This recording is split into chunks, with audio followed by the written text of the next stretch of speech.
নমস্কার বন্ধুরা, সবাই ভালো আছেন তো? আজকে আমি শর্ট ভিডিও আপলোড করব না, একটা বড় ভিডিও নিয়ে এসেছি মোরলা মাছের।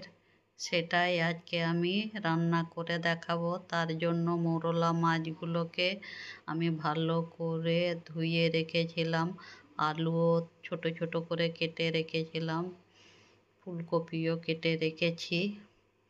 এবারে প্রথমে কড়াইয়ে তেল দিয়ে তেলের মধ্যেই সামান্য লবণ আর হলুদ দিয়ে দিয়েছিলাম।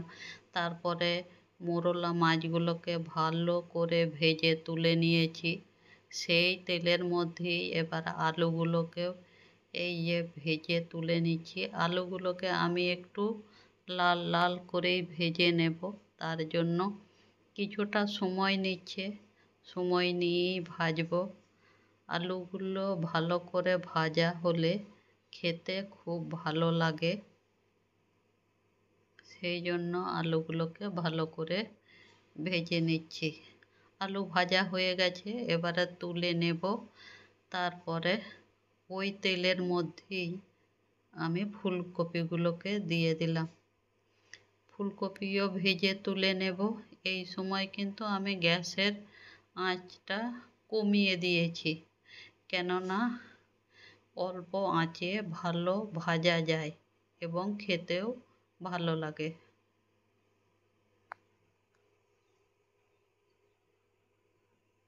ফুলকপিগুলো ভালো করে ভেজে নিচ্ছি। নতুন ফুলকপি তো, ছোট মাছ দিয়ে ঝোল করলে বেশ ভালোই লাগে। খুব বেশি ঝোল করব না, সামান্য ঝোল। এই দেখুন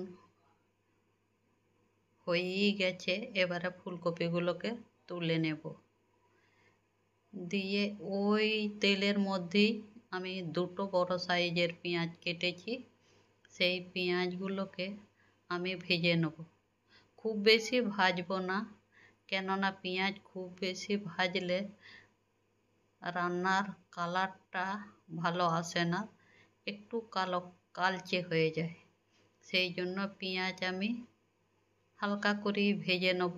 এই যে দেখে নিন কীভাবে ভাজছি, আপনারাও সেইভাবে ভেজে নেবেন। পেঁয়াজগুলো মশলার সাথে ভালো সিদ্ধ হয়ে যাবে, কোনো অসুবিধা হবে না বা রান্নার স্বাদও কমবে না তাতে। এই যে এতটাই ভাজবো, আর ভাজবো না। এবারে মশলার সাথে কষে নেব। এই যে পেস্টটা দিলাম, এটা হচ্ছে আদা, রসুন, কাঁচা লঙ্কা আর টমেটো একসাথে পেস্ট করে নিয়েছি, সেটা দিলাম। তারপর পরিমাণ মতো আমি জিরে গুঁড়ো দিয়ে দিয়েছি, পরিমাণ মতো হলুদ গুঁড়ো দিলাম, আর পরিমাণ মতো লবণ দিয়ে এবারে মশলাটাকে আমি কষে নেব। এই সময় কিন্তু গ্যাসটা একেবারে সিম করা আছে। মশলা তো হালকা আঁচে কষে নেবেন, দেখবেন খেতে খুব ভালো লাগবে। মশলাটা পুড়বেও না এবং ভালো কষা হবে। এই দেখুন আমি মশলাটা একটু সময় নিয়ে কষে নেব। দেখেছেন আমি কিন্তু কোনো লাল লঙ্কা বা চিনি কিছুই দিইনি। অনেকে কালার আনার জন্য তেলের মধ্যে চিনি দেয়, আমি কিন্তু কিচ্ছু দিইনি। আমরা এমনিতে রান্নায় চিনি খাই না, আপনারা যদি খান তাহলে সামান্য চিনি দিতেই পারেন। দেখুন সময় নিয়ে আমি কিন্তু মশলাটাকে ভালো করে কষে নিচ্ছি, আর পেঁয়াজটাও সিদ্ধ হয়ে যাবে।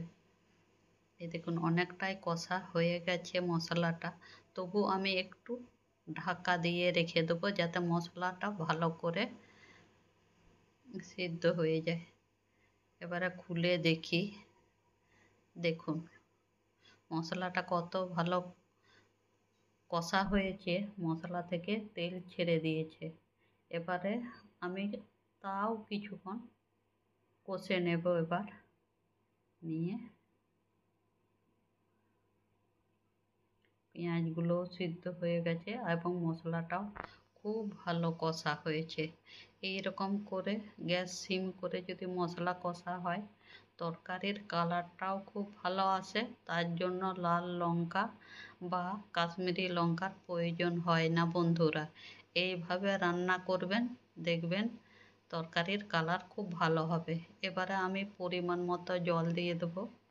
জল দিয়ে দেখুন ফুটে উঠেছে মশলাটা। এবারে আমি মাছ, সবজি, আলু সব একসাথে দিয়ে ঢাকা দিয়ে দিলাম।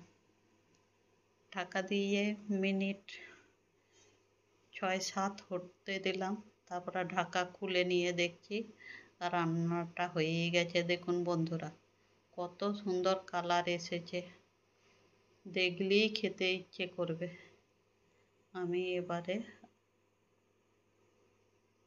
গ্যাসটাকে অফ করে দিলাম। দেখুন কত